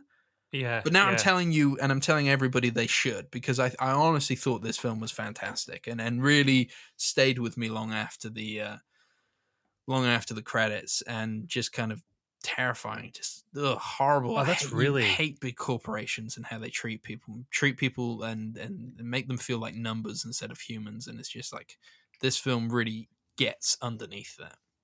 That's crazy. Like, that's really piqued my interest, because that seems like, it's crazy how that actually is kind of an untapped, like, sort of well of a plot. You know what I mean? Like, it serves as a really interesting story, because those sort of scenarios, those sort of working environments are like horror movies. Like, I had a friend who worked in a call center, and like they would time him, like, whenever he went to go pee. Like, his phone would ring if you had 5 minutes maximum for the entire day. And if you take any more time than that, then they ring you from head office and ask you why you're away from your phone. And then what they do is, like, oh, we put a little tuck shop downstairs, and we'll put a foosball table or like a football table in the corner, and like suddenly it's, oh, isn't it just like we're all chill here and family and friends? It makes me sick. Yeah. So like, yeah. And we've worked in retail. We've done our bit in retail, and we had a pretty good experience. But yes, there's times when the upper echelons of management, you scarcely recognize your existence. It's the thing of it. But that's really, really piqued my interest, actually. Yeah, honestly, I would say I don't imagine it's going to get like a super wide release. Again, I think this one might have been a BBC film, but I think if it comes to an art cinema near you, which it's more than likely going to do that rather than a big multiplex, I would say definitely go out of your way to see this one. I think I thought it was fantastic, and one of my favorite films. Of the of the festival. Other films: We Live in Time, Andrew Garfield, Florence Pugh. I was blurry eyed throughout the whole thing. It was so sad. But it's also so beautiful. I was blurry eyed for the trailer of that movie. Yeah, like, I don't want to say too much on this one, because again, it's one of those bigger films that potentially you might go see in the cinema. Chris, are you thinking about it? What are you thinking? I think you want to cry in the comfort of your home. And he cried on the tube home after this film. I was like emotionally affected by it. It's really twee. It's it's light when it wants to be. It does that thing which we might criticize Marvel films for, which is like, in moments of sincerity, hit them with a joke kind of thing. Like, don't let it linger too much. But I wouldn't put that against this film, because it almost needed that, or else it got too sad, Like, it was nice to have the brevity of just being able to laugh a little bit in moments of extreme sadness. So, like, I loved that about it. Is it very Richard Curtis and like something like About Time that kind of straddled that line between like really heightened, romanticized, interactions mixed with humor? Is that in so much of it's like tweeness, but it does play with it is not as kind of like straight cut as a Richard Curtis film. Like, this is playing with 3 different timelines, and you don't really know which timeline you're in, and most of the time it's to do with Florence Pugh's hair, as to like, what her hairstyle that's the is. Visual that's the kind of visual cue, or like kid or no kid kind of thing. Depending on what character. So you are kind of playing catch up each scene, like Eternal Sunshine, sort of in that way. Yeah, but even more so convoluted, maybe. But I mean, I liked it. I didn't mind that element of it at all. But that's not something I would expect from a movie. Like, I would expect it to be, like I said, like a Richard Curtis film, a lot more straight, and just like, we're doing this story. Yeah. So I thought it was going to be, we start at A and we end at B, and it was more like, here's B, then A, then C, then B, then A again. And you're like, oh, okay, so we're moving in this way. But when it wants to be funny, it is so funny. Would the film work without Andrew Garfield and Florence Pugh? Only if you got two actors who had insane chemistry. But there's, you're watching two incredible actors play off each other. Like that's the reason why you're seeing this film alone, right? Yeah, and I don't want to put it all down to Andrew Garfield, but I do think he is the slightly better. He's incredible though. He is just incredible. He's good with the really emotional stuff. The softness of his whole aura, the emotion he brings with his eyes. Like, honestly, I was just like, oh, I love this guy. I fell in love with him. We saw it in Scorsese's 2016 film Silence. I know it's like 8 years ago, but I remember he could really sell some real emotional moments, even if they felt like they could be strained. Like, he could still manage to get it through and, push those moments really well.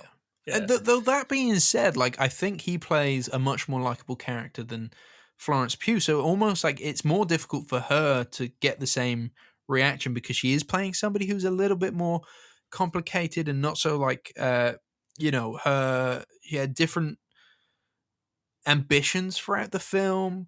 And I think she is a lot more complicated as a person. So like maybe she has the more difficult job in terms of like trying to get you to feel for her. Whereas Andrew Garfield is like, oh, I'm just like this ridiculously lovely, sometimes naive, sweet guy, very lovable. I did see Andrew Garfield at the festival from a far distance. I saw a very pixelated Andrew in the distance. Yeah, I came out of The Apprentice and the gala for We Live in Time had started, and I was just like, would it be silly to wait around to see if I can get a glimpse of him? I wasn't like super close or anything like that. And I was like, screw it. When are you going to see Andrew Garfield? You fell in love with him in the morning. Like, come on. I mean, I've been in love with him before that, but So I waited about half an hour just by myself by a concrete pillar, just waiting for Andrew Garfield. Felt like such a little fanboy. I was like, oh God, what have I become?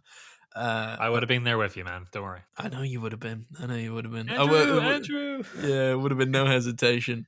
So yeah, we live in time is great. Highly recommend catching that one when it comes out. But yeah, bring tissues for that one. Okay.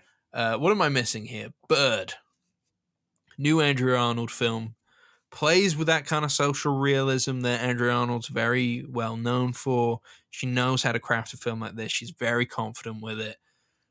And then she adds an element of like magicalness to it.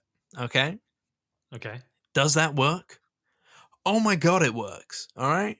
I know I've not seen a lot of Studio Ghibli yet, but like I want to describe this, and I don't know if I have the qualifications to be able to say this, but I feel like Andrew Arnold has made a Ghibli film set inside of a British council estate. Okay, wow, it is so sweet, so lovely. Again, performances are off the chain. You have your newcomers, so like your main character played by Nakia Adams. Like, this is her first film, and I think she's like in the film she's supposedly 12. I don't know if she's 12 in real life. She seems very mature for her age. Like, she's incredible, considering she's in every single scene of the film.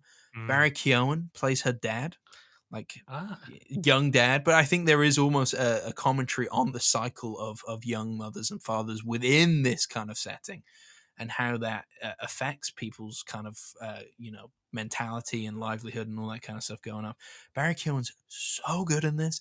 He's so good at playing characters that aren't always clean cut lovely people, but he finds a way to get you to love them. He is so good. Franz Rogowski, who's kind of like Mubi's poster boy at the moment. So like up and comers like him, he plays. Yeah, he really is. He has been for a few years. Yeah, he plays Bird, who kind of comes into Bailey's life. He's on the search for his parents, and he knows that he was from here, but he's not quite sure where exactly. So maybe there's a little bit of magicalness going on there. Look, if it's from the filmmaker who made Fish Tank, I come to expect it. Yeah, it's fish tank with a little bit more like kind of magicalness sprinkled into it.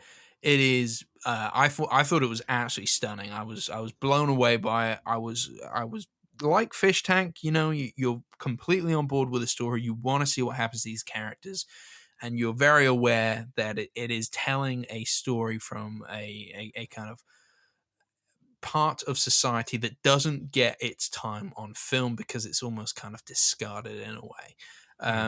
And Andrew Arnold is able to find beauty within these places that aren't deemed beautiful, and she's done it again. Like honestly, this was. I still think Fish Tank might be her best film. This might clinch second for me now because I was just Wow. like Okay. I was properly blown away by this one, and it has a scene with some music choices that, let's just say, the whiplash of Sleaford mods into Coldplay will never be more emotional ever. Wow. Wow. I never thought I'd think that Sleaford mods would be. Although I like Sleaford mods, but I didn't think it'd be emotional. But I'm looking Yeah, forward to it. and Yeah, the main guy from Sleaford Mod turns up. It kind of breaks. he's in I the guess movie. he's in the movie, so I guess like I imagine most people don't know what he looks like, but we saw them at Green Man, didn't we? So we've had Yeah, this like very recent experience. So I was like, that's the guy from Sleaford Mods. So then I'm like, well, that breaks the world, doesn't it? Because yeah. he was singing out of their radio just a minute ago. So like, who's Sleaford Mods in this world? But obviously, if you look into it too deeply, you're like, oh yeah, of course. But yeah, Yeah, yeah, that's yeah, just me sure. being really kind of petty there. But yeah, no, I wanted to clap like it was like a Marvel character coming out, like a cameo. I was like, oh my god, I know him. Oh, what cinema has done to condition our minds. Yeah, I know, terrible. So yeah, when that one comes out, which I'm not sure when it does, but I know it's been picked up by Mubi, so we'll get a wide release or at least a streaming release after its cinema run. Well, Honestly, go watch that film. Alex, if nothing else, the list is getting longer from your extensive on the ground research. I'm gonna have to catch up a lot. There's lot of most of these films sound pretty great. So Yeah, and then just to kind of like, if I went like great, obviously we've spoken about Nora enough that we'll talk about it in a future episode definitely. yeah, But the one film I haven't spoken to you, oh no, two films, sorry, two the films I haven't spoken to you Apex. properly about, which were like my shining gold stars of the festival, were The Seed of the Sacred Fig and Nickel Boys, which I have spoken about on the solo podcast, so I don't want to double up too much here, but both are absolutely fantastic films. Yeah, if you could shake me right now, you'd say go see those two. Yeah. Like I think Nickel Boys is in the running for Oscars next year, and deservedly But so. like best picture. Yeah. I Wow. think it will get a Best Picture nomination. It will probably get a Best Cinematography nomination, and it deserves to win. I mean, to be fair, it deserves to win Best Picture if it's up there. It's unlike anything you've seen, and even though it sounds like a gimmick to play with this POV camera style, you're in the eyes of the main character, or two main characters throughout the majority of the film, but it plays around with it so Is beautifully. the entire film in POV? Yeah, but it does, like, that sounds gimmicky, right? But it isn't, and it's beautiful. And you can tell that Ramel Ross, who's the director, has his hands in documentary because like the footage looks incredible. Like Yeah, it yeah. is honestly a beautiful film. And but he breaks his own rules with the POV style a lot, and it's all the better for it. Like you almost forget at times that you're watching a POV film, and then it has like elements of documentary in there, and it plays with time and all this kind of stuff. So It, there's this real flexibility to it. yeah, Yeah. like it took me a minute to get into it, and I think that was just from like not really knowing what I just knew everybody loved it and I needed to watch it. And then for the first 30 minutes, I was like, oh, I'm not sure if I love this. And then by the end, I was blown away. And I bought the book because I was like, I want to know more about this film. And I want to be able to go into it next time with more knowledge because I think it does actually deserve a little bit of knowledge going in. So I'm not 100% sure there's a trailer yet. But when there's a trailer, I would say, like, don't shy away from it. This isn't the kind of film that you want to go in with zero knowledge for. I think a little bit of something will help you. What is there a biographical element to this? So Like, it is based on a true.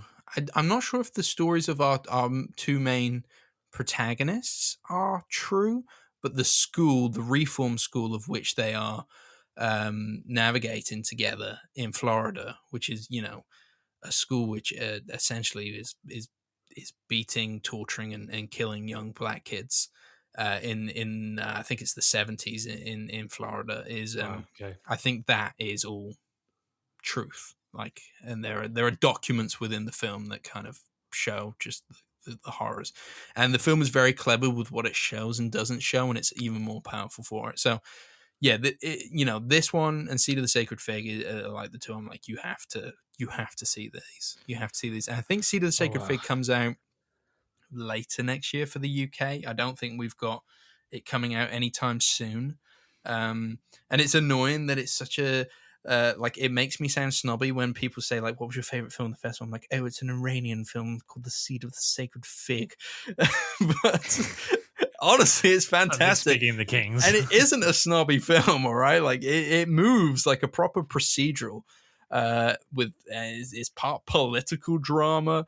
It's part like looking at how like generations, how generational views affect kind of the politics that's going on. Because I don't know if you're aware that it's shot during and about the kind of protests that happened within Iran a couple of years ago. I think it was like during COVID times, and women were taking off their hijabs in protest, and I think at least one girl got, which kind of sparked these protests, got apprehended by police and died within their custody with blunt force trauma to her head and all this kind of stuff. Terrible, terrible things. And the film uses the family dynamic at play to really get into this. You have the dad who's within the system, the mum who's very traditional. You have the eldest daughter who's probably like closer to our age, I think, Chris, where it's like, I see what's happened, but I've grown up a lot without the rebellion. So like, I'm straddling the line between I want to rebel and I understand that things don't get better easily. And then you have the youngest who is just like, Gen Z essentially, who's just like, I don't care about the consequence. This is right and this is wrong.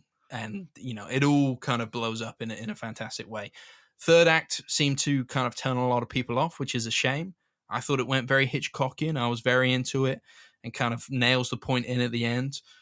I had a lot of fun with it. I think, for a film that is about politics and is about kind of shining a light on something that, Western society isn't as clued in on, I thought it did a bloody good job of telling a really like interesting and like, I don't want to say exciting, but like there was like, it's an enjoyable film. It moves along really, like, it's well paced for a film that's 2 hours and 50 minutes, I think. And I don't like long films. I love this film. It's approaching the 3-hour mark, yeah. Honestly, like, came out of it like I'd just seen a masterpiece. Like, I couldn't believe it. It's crazy, like, but it's no secret that these Iranian filmmakers have been cranking out some of the most fascinating cinema in the last few years, especially considering the restraints that they've had, on their own lives. And it's sad because they all have the same story, don't they? They're like, they film the film. The Iranian government obviously doesn't want them to release the film, and they have to smuggle themselves and the film out of Iran for it ever to be shown. And then when it is shown, it's like, oh yeah, this is an incredible piece of cinema that's also touching on some really kind of interesting political points, and I guess kind of lighting that fire under some people, which it needs to do to kind of spark the change that, I guess, especially for women within Iran, they desperately need.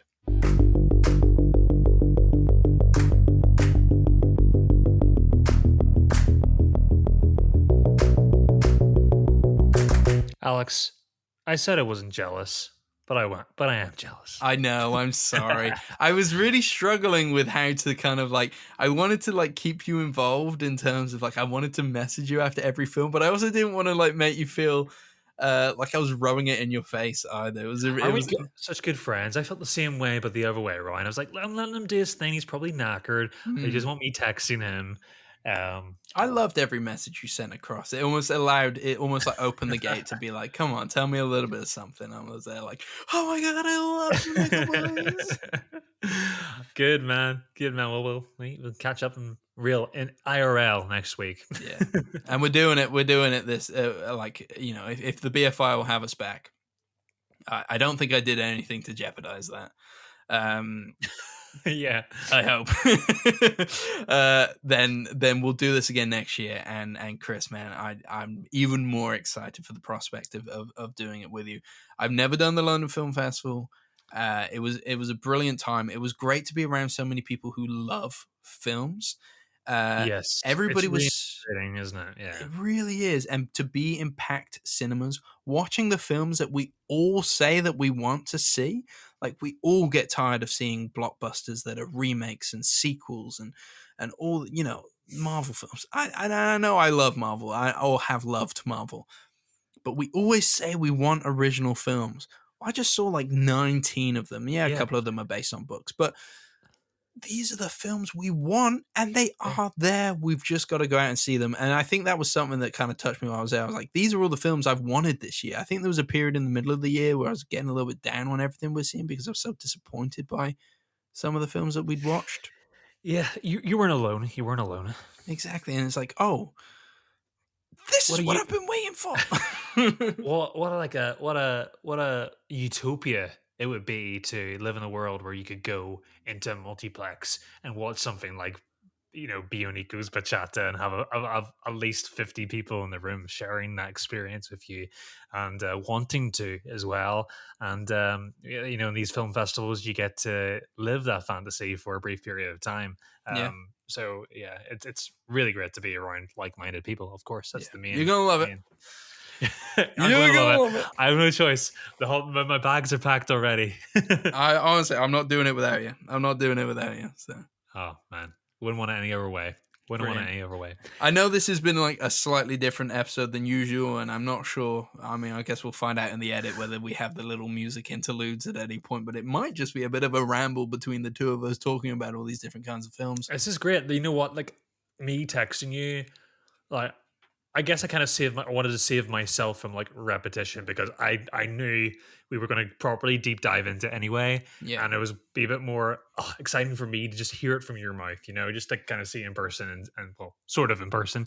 And it's been great to hear your experience, Alex. It's definitely lit the fire underneath me.